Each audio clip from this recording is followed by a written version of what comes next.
پانچویں فصل آپ صلی اللہ علیہ وآلہ وسلم کے ایمان کی طرف بلانے کے بارے میں۔ آپ صلی اللہ علیہ وآلہ وسلم کے بلانے پر درخت سجدہ کرتے ہوئے آ گئے۔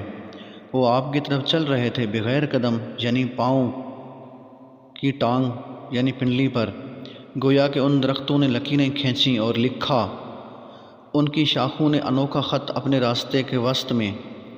یہ درخت اس بادل کی طرح تھے جو جہاں حضور اکرم صلی اللہ علیہ وآلہ وسلم جاتے تھے وہ بھی جاتا تھا، اور آپ صلی اللہ علیہ وآلہ وسلم کو اس تندور سی گرمی سے بچاتا تھا جو دوپہر کو بھڑکایا گیا ہو۔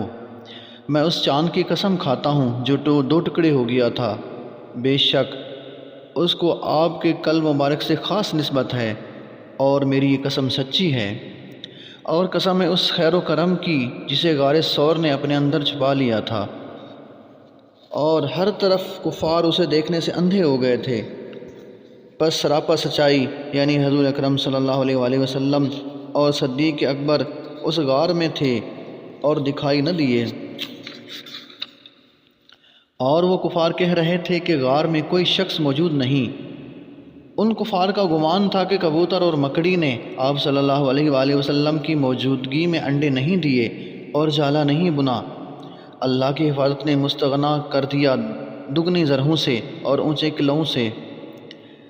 جب بھی زمانے نے مجھ پر ظلم کیا اور میں نے ان کی پناہ لی، تو مجھے ان کی ایسی امان ملی کہ جس پر کوئی ظلم نہیں کیا جا سکتا۔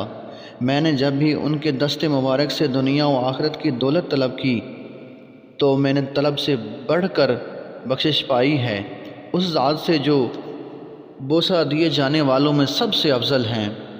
نبی اکرم صلی اللہ علیہ وآلہ وسلم کے خواب کے وحی ہونے کا انکار مت کرو، کیونکہ آپ کا قلب مبارک تب بھی نہیں سوتا جب آنکھیں سو رہی ہوتی ہیں۔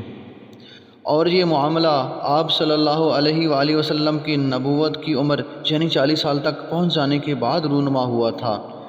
پس نبوت کی عمر کو پہنچ جانے کے بعد خواب میں وحی کا مشاہدہ کرنے والے کا انکار نہیں کیا جا سکتا۔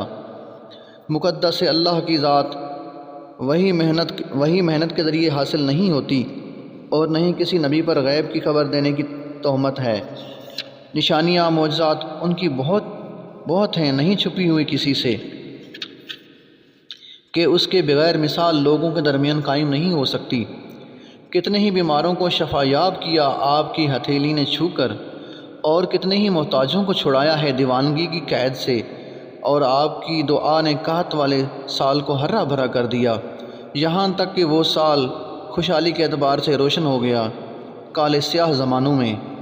قید سالی دور فرمائی ایسے بادل کے ذریعے جو اتنا کھل کر برسا کہ تمہیں نالوں پر گمان ہونے لگا، بڑے دریا کی سی روانی کا اور وادی ارم کے سیلاب کا۔ وآخر دعوانا ان الحمد للہ رب العالمین۔ صلو علی الحبیب صلی اللہ